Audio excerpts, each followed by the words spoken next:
casual race fans, that's skewed now, where I think you have a decreasing number of diehards and an increasing number of casual fans. And the casual fans are used to sitting there calling a 2.5-hour movie a long time to be seated in one place. Well, if they can't get their attention invested in a 2.5-hour movie in an air-conditioned environment where they've got food, beverage, and clean restrooms right at their fingertips, what's going to make them want to sit at a racetrack for 4.5 hours where they're exposed to sun, wind, rain, dust, if it's a dirt track, and downtime, and things are not as conveniently available as they are at other forms of entertainment. Something to think about. Yeah, you're exactly right. And, one of the things, I had Clay Milliken on, one of the NHRA drag racers, talking about Bristol last weekend on Finish Line.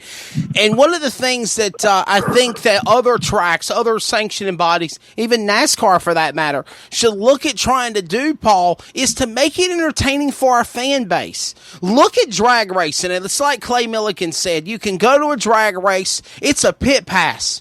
You go there, you can watch the racing on the track, and I know it's straight line, go fast, and some people like it, and some people don't, and it's boring, or it's, people like pro mods, but they don't like the bikes or whatever.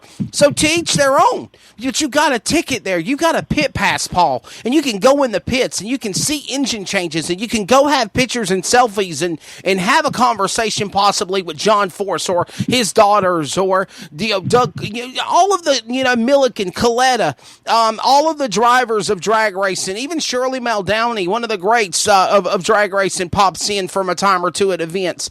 And you have that atmosphere of being able to associate with them. You're able to be a part of the program with these drivers, and that's something that a lot of racetracks and sanctioning bodies do not let you do. And obviously, Paul, me and you are announcers and other people that work in the sport. We're busy doing things. We're running around. We're in the pits. We're in the tower. We're going here. We're going there. So our mind is going 100 miles an hour trying to make everything jumble and go correctly like everybody else is in the racing world. But you look at the race fan that's in the grandstand, like you said, they're there for 3 hours or more. And because of buying just a grandstand ticket, they can't go to the pits. They can't go see their favorite driver. They can't go to all of these different places. They can't go up in the tower. They can't go up in the suites.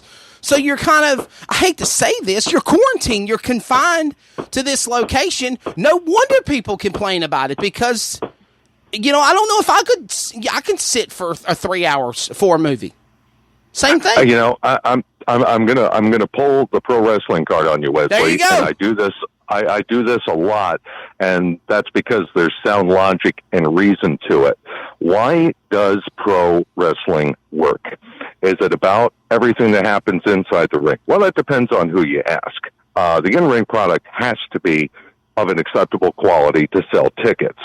But it's not so much the product as it is the characters and the story that sell the tickets. You want to go see the good guy win and the bad guy get his butt kicked by the good guy.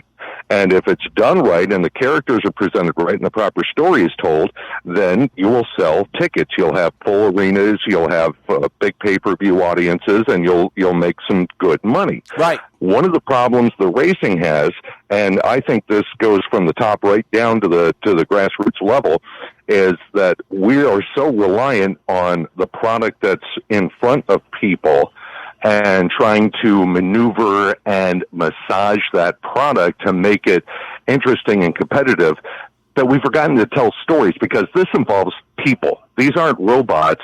These aren't mechanics with remote control standing down on pit road driving these things around. These are real, honest-to-goodness, live human beings.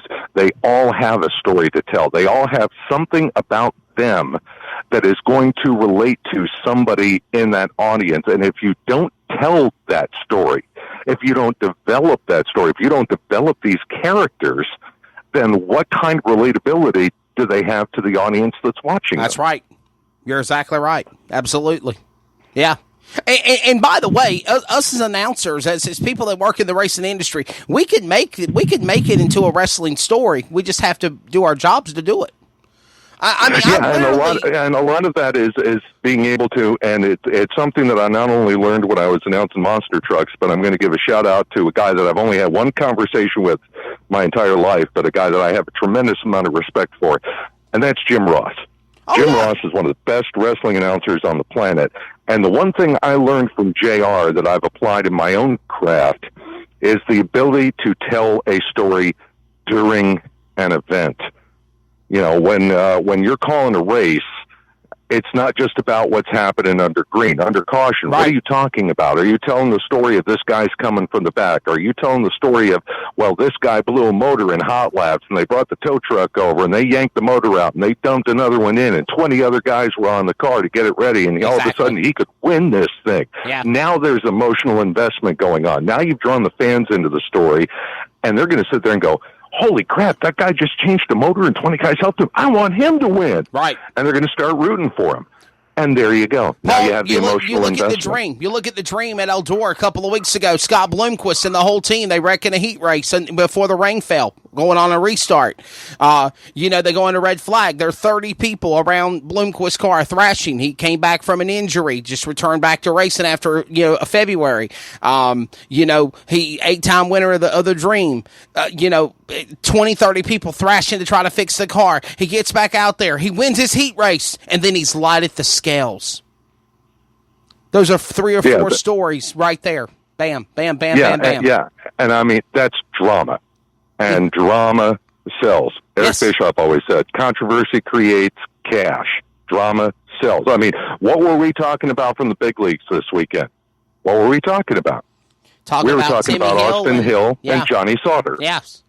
Who hardly ever get any airplay. Right. But all of a sudden, now I'm not condoning what went down on the racetrack, and kudos to NASCAR for dropping the hammer, as they should have, to restore order and keep things, keep people from getting hurt in potentially dangerous situations. But even so, what were we talking about? We were talking about the controversy that happened on the racetrack, and people were picking one side, picking the other. Some people thought Johnny Sauter was out of line. Some people thought he was justified for what he did. Right. So on and so forth. But the whole thing is, people were talking. And that means that the next time the Truck Series is on the track, when Johnny Sauter's racing, they're going to see what's going to happen. They're going to be watching to see what happens next. That's right. You're exactly right. Definitely. Well, we got Brandon Overton on the line. Big Sexy's about to join us to talk about his big run in super late model dirt racing. Paul Small, always great seeing you, my friend. Thanks for being on Finish Line, and looking forward to actually seeing you Sunday night. We'll go do dinner together somewhere in Charlotte. Have a good time on the call at the Charlotte Karting Challenge. Yeah, looking forward to it. And I'm glad Brandon's got the nickname Slim Sexy, because I am neither slim nor sexy. That's why we work in the radio business, right? Yeah, I got a great face for radio. That's why I've been doing it for 30-some years. But you had your TV days, right? You had your TV days. Well, I'm actually going to have them again, because, like you, I'm going to be doing some MAV TV work through Brett Deo's Short Track Super Series this year.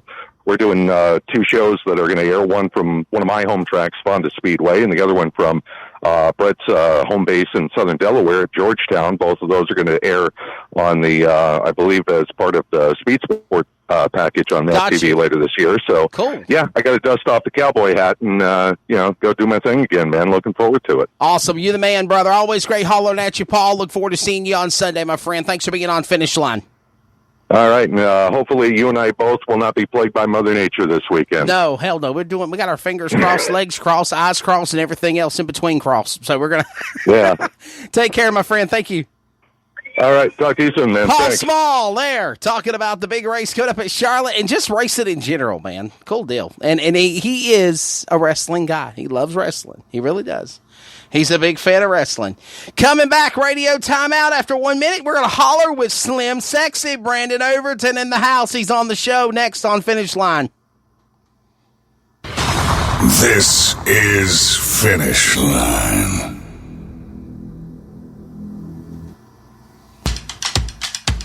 Getting involved in the motorsports industry?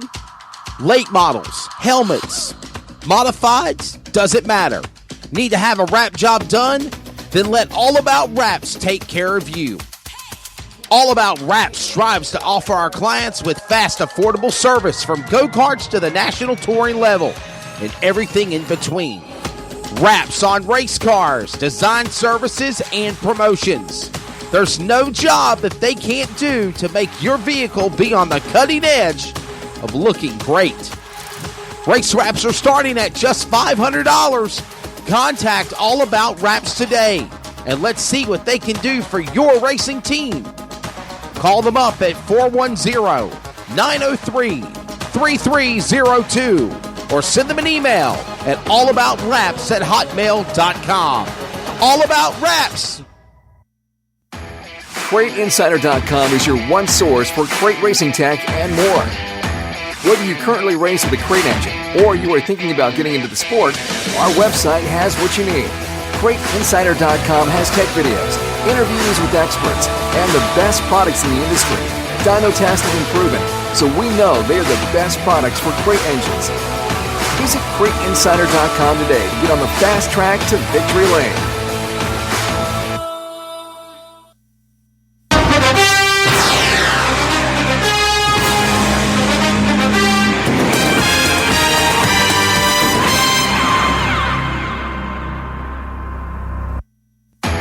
CrateInsider.com is your one source for crate racing tech and more. Whether you currently race with a crate engine or you are thinking about getting into the sport, our website has what you need. CrateInsider.com has tech videos, interviews with experts, and the best products in the industry. Dyno tested and proven, so we know they are the best products for crate engines. Visit CrateInsider.com today to get on the fast track to victory lane. This is Finish Line.